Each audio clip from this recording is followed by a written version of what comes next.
Et nous sommes de retour pour la troisième partie de cette émission spéciale consacrée à la fête de la musique. Nous sommes en compagnie de Magen Stria qui nous a rejoint. Bonsoir les garçons. Bonsoir. Vous êtes drôlement nombreux sur mon plateau.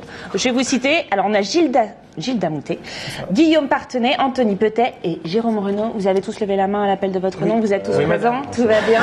C'est bien les garçons. Votre EP sort le dernier aujourd'hui. Ça s'appelle Désarmé. Je l'ai ici. Il est beau comme tout. Je vous le montre. Ah non, si, on le voit. C'est bon. Pourquoi est-ce que vous avez voulu l'enregistrer dans les conditions du live, pratiquement? C'est quasiment du live. Ça s'apparente plus à du home studio en fait. Et en fait, c'est que on est en autoproduction. Ouais. Donc, ça veut dire c'est vos sous. Voilà, c'est nos sous, pas beaucoup de moyens. Et puis, on avait passé 2 semaines pour le premier album en studio. On a fait ça bien et tout. Et au final, le rendu était cool, mais on voulait voir ce que ça pouvait donner aussi sur 3-4 jours. Grand max, avec du coup plus les premières impressions, pas on refait les guitares 20-30 fois, là en 3-4 prises c'était bouclé, histoire d'avoir vraiment l'énergie sur le tas quoi. Ça c'était important et du coup je crois que le rendu... Voilà c'est ça, est-ce que du coup la réponse est... Enfin la question c'est est-ce que le rendu est à la hauteur de ce que vous attendiez? Ouais, là on est super satisfait du rendu et puis ça retranscrit vraiment l'énergie qu'on peut avoir en live. C'était l'impératif qu'on s'était donné, c'était retranscrire au mieux cette énergie-là. Et puis comme disait Anthony, quand on n'a que 2 prises pour faire le chant par exemple, on est obligé d'envoyer directement et je pense que c'est une sorte d'honnêteté aussi vis-à-vis de l'auditeur parce que c'est 100% Magen Stria, voilà. Et alors du coup, on en parlait un peu hors antenne en préparant l'interview, et je me retourne vers Gilda. Mais alors, il y a une thématique autour de cet album. Tout à fait. C'est un peu autour de la résistance. C'est ça, la résistance. Mais contre quoi? Contre qui? Qu'est-ce qui se passe? Ça, on sait pas trop en fait. Mais... Non, c'est Rebel Without a Cause, c'est ça? Ouais, un peu, ouais. Non, mais je sais pas ce qu'on pourrait dire là-dessus, mais... je sais pas, par exemple, sur l'écriture des textes, il y a énormément de choses, parce que c'est vrai qu'il y a un vrai soin dans la plume, notamment quand vous n'écrivez pas vous-même les textes, vous reprenez des textes de Verlaine, qui sont pas non plus les plus simples à mettre en musique. Et je me tourne vers vous, cher ami, puisque vous n'avez pas encore pris la parole. D'accord, là pour le coup, c'est Guillaume qui est un peu chargé de ça au niveau de l'écriture. C'est lui qui fait ça vraiment bien, quoi. Guillaume et Antoine. Voilà, on est 2 à écrire les textes, et c'est vrai que pour le cas de Verlaine, c'était tout simplement, comme le thème était la résistance, l'appel du jour le plus long a commencé par des mots de Verlaine, à la radio. Et donc on a repris ce poème et puis on l'a mis en musique, plus des paroles de résistance, voilà. Et alors là, on découvre à l'écran votre clip. Donc ça, c'est le clip de À la dérive, c'est le premier extrait de l'EP. Et est-ce qu'on peut dire un mot, parce qu'il y a un univers visuel aussi qui est intéressant dans le clip, mais aussi sur la pochette qu'on a découvert tout à l'heure et qui est vraiment très jolie. Comment est-ce que vous avez travaillé sur le visuel? Je t'en prie. En fait, on a travaillé avec un graphiste qui s'appelle Jérémy Aubry, voilà. Donc il nous a fait plusieurs propositions autour du thème de la résistance, justement. Et on a fait nous a fait des allers-retours, des propositions, et puis au fur et à mesure on a dit ce qui nous allait, ce qui nous allait pas. Et puis vous avez trouvé un univers finalement commun. L'image du petit bonhomme qui se bat contre les grosses machines, c'est voilà. Oui, c'est très symbolique. Très joli. Très bien. Et puis on a découvert donc un peu vite à l'image votre univers musical, parce que c'est vrai que là bientôt je vais vous inviter à passer à l'avant du plateau pour nous offrir un live. Merci du cadeau, c'est la fête de la musique et on va tous la fêter ensemble. Mais c'est vrai que vous êtes sur un univers qui est plus résolument rock que ce que vous allez nous proposer là en plateau. Vous vous êtes adapté à nos contraintes, merci beaucoup. Mais justement dans cet univers rock, quelles sont vos influences principales, qu'on puisse un peu découvrir votre univers? Au niveau du rock, c'est un peu vaste. Je vais peut-être parler en termes de période. Au niveau des années 80-90, des choses ça reste banal, des choses comme Nirvana, des choses un peu comme banal, mais c'est pas les mots plus comme Green Day ou Deep Purple.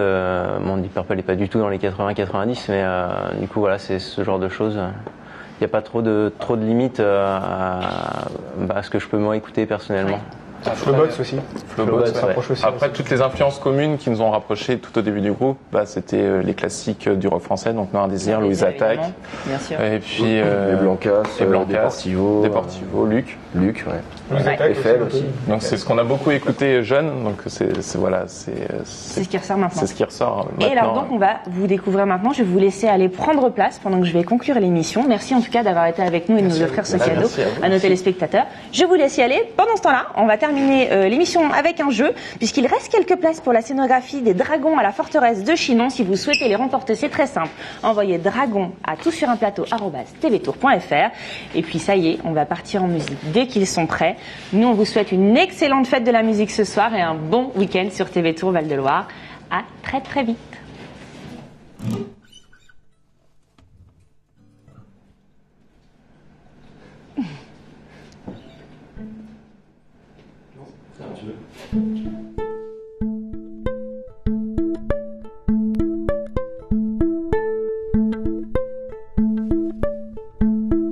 Désarmé, je le suis, sans lame d'un couteau, juste la lame de mes mots que parfois j'y suis. Quand le sang coule au flot de la larme et du cœur, c'est avec les peurs que je combats le tempo.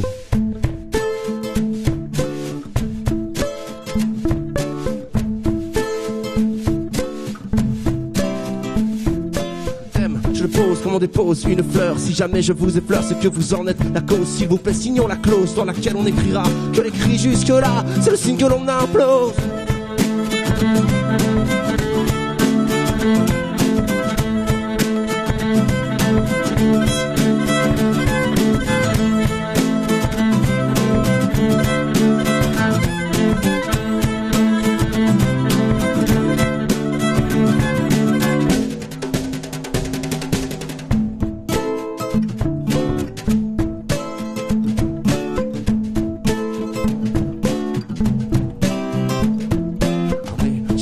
La lame d'un couteau, je suis juste la goutte d'eau parmi l'océan et la pluie. Seul on n'est rien et rien ne se fait tout seul. Si seulement à travers ces feuilles nous pouvions resserrer les liens. Face en alliage de faire les ceux qui viennent de plus loin. Dans ces vers pas plus de joie que ce liquide qui nous rend frères. Plus besoin de prière, moi je ne crois plus en rien. Ces mots seront mon sang et la musique sera ma chair.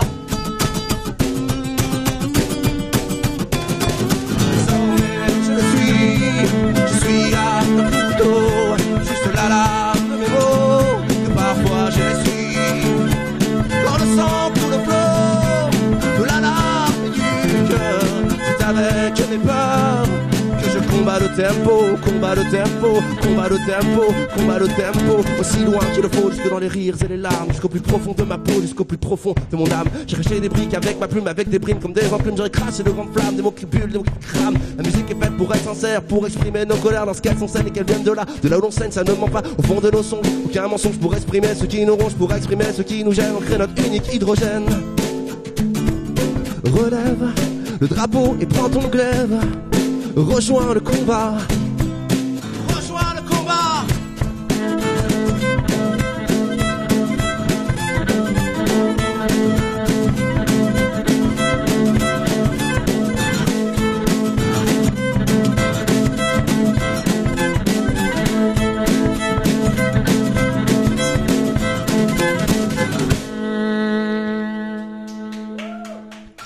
Merci.